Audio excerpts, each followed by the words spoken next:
2024 সালের 5ই আগস্ট বাংলাদেশে স্বৈরতন্ত্রের পতন অর্থাৎ শেখ হাসিনার পদত্যাগ করে দেশত্যাগী হওয়ার পর রাষ্ট্র পরিচালনার জন্য আলোচনায় আসে ডক্টর মোহাম্মদ ইউনূসের নাম। এরপর সব জল্পনা কল্পনার অবসান ঘটিয়ে ডক্টর মোহাম্মদ ইউনূস বাংলাদেশের অন্তর্বর্তীকালীন সরকারের প্রধান উপদেষ্টা হিসাবে দায়িত্ব গ্রহণ করেন। এই সরকারকে মূলত দেশ সংস্কারের সরকার হিসাবে উল্লেখ করা হয়।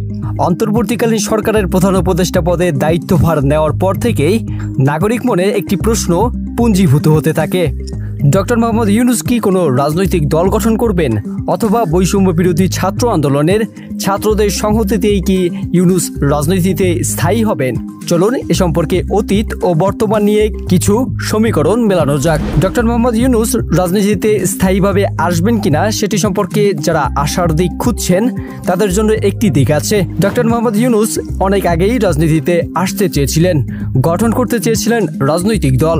ডক্টর ইউনূস নোবেল পুরস্কার লাভ করার মাত্র 5 মাসের মধ্যেই রাজনৈতিক দল গঠন করার কার্যক্রম শুরু করে সবাইকে অবাক করে দিয়েছিলেন। 2007 সালের 11 জানুয়ারি সেনাবাহিনীর সমর্থনে এবং ফখরুদ্দিন আহমেদের নেতৃত্বে তত্ত্বাবধায়ক সরকার গঠিত হয়। এর কিছুদিন পর থেকেই অধ্যাপক ইউনূসের রাজনৈতিক দল গঠনের গুঞ্জন শুরু হয়। যদিও ফখরুদ্দিন আহমেদকে তত্ত্বাবধায়ক সরকারের প্রধান করার আগে সেনাবাহিনীর তরফ থেকে অধ্যাপক ইউনূসকে প্রস্তাব দেওয়া হয়েছিল।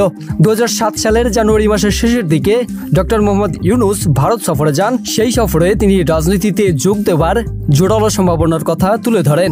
2007 সালের 11 ফেব্রুয়ারি ডক্টর মোহাম্মদ ইউনূস দেশের মানুষের উদ্দেশ্যে একটি খোলা চিঠি দেন। সেই চিঠিতে তিনি নিজের রাজনীতি সম্পর্কে পরামর্শ ও সহযোগিতা কামনা করেন। সেই চিঠিতে অধ্যাপক ইউনূস বলেন, নতুন রাজনীতি সৃষ্টির জন্য প্রচণ্ড উদ্যোগ নিতে হবে। এটি করতে না পারলে পুরনো রাজনীতি থেকে পরিষ্কারভাবে বেরিয়ে আসা সম্ভব নয়। খোলা চিঠিতে তিনি আরও উল্লেখ করেন, আল্লাহর অসীম রহমতে আমি এক অতিশয় ভাগ্যবান মানুষ। আমার পাওয়ার আর কিছু অবশিষ্ট নেই। আমি জানি রাজনীতিতে জড়িত হওয়া মানে বিতর্কিত হওয়া। আপনারা যদি মনে করেন আমার রাজনীতিতে আসা দেশের নতুন এক রাজনৈতিক পরিমণ্ডল রচনায় সহায়ক হবে, তবে আমি তার জন্য এ ঝুঁকি নিতে প্রস্তুত আছি। একটি নতুন রাজনৈতিক দল কিভাবে গঠন করা যায়, কিভাবে সৎ ও যোগ্য প্রার্থীদের নির্বাচন করে মনোনীত করা যায়, কিভাবে তৃণমূল থেকে সরাসরি মতামত পাওয়া যায়, এসব বিষয় নিয়ে তিনি মানুষের মতামত এবং পরামর্শ জানতে চান। 18 ফেব্রুয়ারি 2007 সালে ইউনূস চট্টগ্রাম থেকে ঢাকায় ফিরে বিমানবন্দরে সাংবাদিকদের বলেন তার সম্ভাব্য দলের নাম নাগরিক শক্তি। এ সময় তিনি বলেন রাজনৈতিক দল গঠনের প্রক্রিয়া থেকে তার সরে আসার সুযোগ নেই। এখন তাকে এগিয়ে যেতে হবে। গ্রাম পর্যায়ে গঠিত হবে ডক্টর ইউনূস সমর্থক গোষ্ঠী। এখনকার অবস্থায় রাজনীতি না করার আর কোনো অবকাশ নেই। এ সময় তিনি একটি লিখিত বক্তব্য পাঠ করেন এবং সাংবাদিকদের নানা প্রশ্নের জবাব দেন। তিনি বলেন তার রাজনীতি হবে মুক্তিযুদ্ধের স্বপ্ন বাস্তবায়ন ও ঐক্যের। দলের নীতি ও আদর্শ হচ্ছে অসাম্প্রদায়িকতা, ধর্মনিরপেক্ষতা, গণতন্ত্র, সুশাসন, দুর্নীতি ও দলীয়করণ মুক্ত। তবে এর পরবর্তীতে রাজনীতিতে আসার জন্য তিনি জনগণের উদ্দেশ্যে যে খোলা চিঠি দিয়েছিলেন তার 3 মাসের মধ্যেই সে প্রক্রিয়া থেকে সরে আসেন।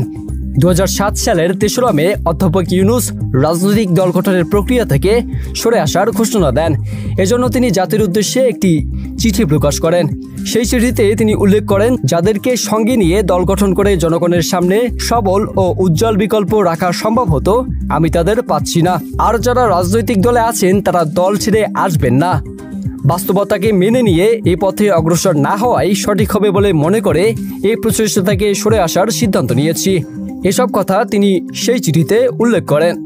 অর্থাৎ পরিপূর্ণভাবে জনবল না পাওয়ায় ব্যর্থ হয়েছিল নাগরিক শক্তি নামের সেই রাজনৈতিক দল গঠন।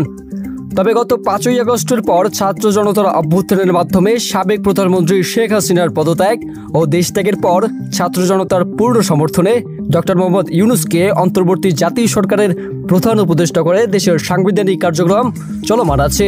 যেহেতু ডক্টর ইউনূসের দল গঠনের চেষ্টা ব্যর্থ হওয়ার মূল কারণ ছিল পরিপূর্ণ আদর্শিক রাজনৈতিক জনবল না পাওয়া, সেহেতু এ সময়ের ছাত্র জনতার আকাঙ্ক্ষার প্রেক্ষিতে ইউনূস নাগরিক শক্তিকে রাজনীতির মাঠে নিয়ে আসবেন কিনা সেই প্রশ্ন থেকেই যায়। প্রিয় দর্শক, আপনাদের মতামত জানাতে পারেন কমেন্ট বক্সে। ভিডিওটি ভালো লাগলে অবশ্যই ভিডিওটিতে লাইক এবং পরবর্তী ভিডিওর আপডেট পেতে চ্যানেলটি সাবস্ক্রাইব করুন।